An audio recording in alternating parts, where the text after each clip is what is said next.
Hey guys, today I'm reviewing a KitchenAid Artisan mixer. I grew up in a cake crazy household and I still live in a cake crazy household, so getting a larger mixer has always been on the cards for us. We haven't had it long, so I just thought I'd do a review. Some people may or may not be in the same boat as we were, and we weren't sure whether to get one. Do they take up a lot of space? Do you really need one unless you have a family of 10?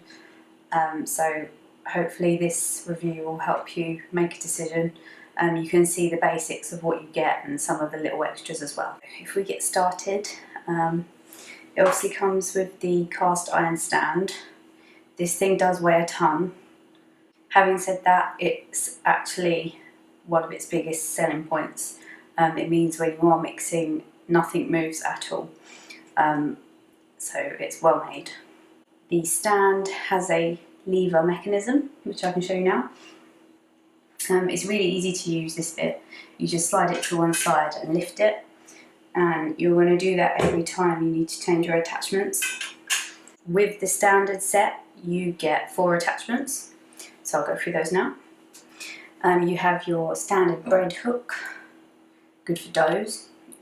You have a beater that's better for brownie mixes, heavier batters, maybe with fruit or chocolate chips in. That's quite good for that. Or if you're planning your Christmas cakes, that's definitely the thing to use.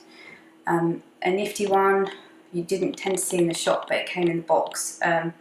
It's called a flex edge mixer, and it's better for runnier or smoother batters.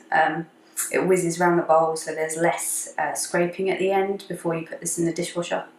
And then the whisk I'm going to use today, this is a whisk attachment. This is what you want to use if you're trying to get lots of air into your cakes. Brilliant for eggs, egg white whisking. I'll show you how all the attachments bolt onto the cast iron bit. So you've got this area here, and you're literally going to line it up, show you, to that shape. So you're just going to slot and twist, and then give it a pull down, and then you know it's in place. So it's really easy, and you're going to do the opposite to take it off. It took me a couple of goes to get used to that, but once you've done it once, it's not hard to get used to.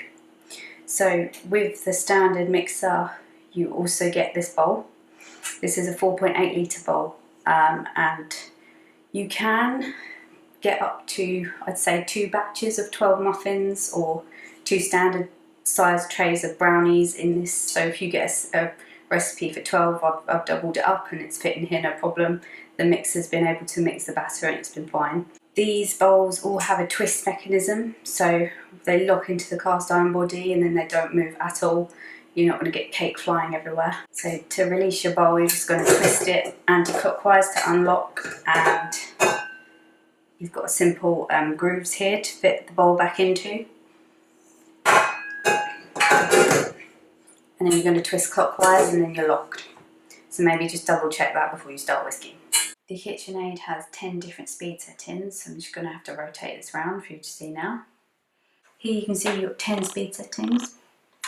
I'm not sure why you would need number 10, it sounds like a jet engine. I tend to use speeds like 6 or 8 because that's enough to combine things quickly. You can also use them briefly to get lots of air, especially with the whisk attachment. If you're gently combining flour, probably speeds 2 and 4 are best. You don't want to beat flour gently with a speed 7 and have it fly everywhere. Something I'm keen to explore next with this is they have the universal port mechanism up here. So the motor powers several devices.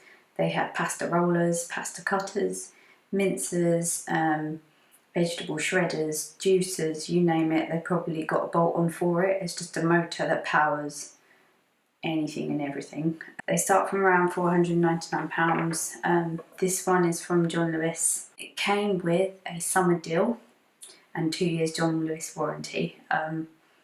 This particular deal came with a large glass mixing bowl with the twist lock mechanism we spoke about earlier. There's measurements on the bowl, so you've got millilitres, ounces, American cups and half full and quarter litres, so it is quite a handy one, and Mum and Dad got it with the deal. Never ever ever pay full price for a KitchenAid. In 3 years I also saw that they are always on offer, and if they're not on offer in one shop, they're on offer in another shop. So shop around, never ever pay full price. You can probably get a freebie or extra like pasta bowl on, whatever it is, there's a deal out there to be had. In action, the KitchenAid is really easy to add ingredients gradually whilst it's still moving. So now you get to see the KitchenAid in action. Lemon drizzle cake is something I used to make a lot with my trusty hand whisk, which I might like to add. It's not redundant, we still use it, but you get cake a lot faster with one of these, and my arms are grateful for one of these.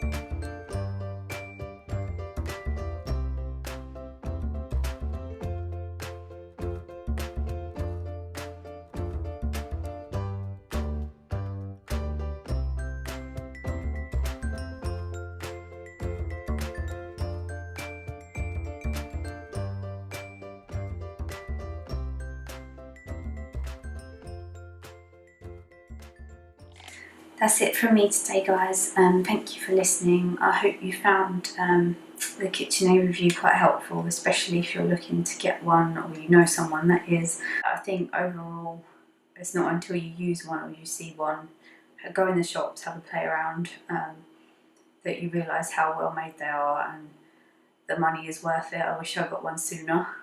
Keep an eye out for those deals is the main advice I have. See you soon in our next review.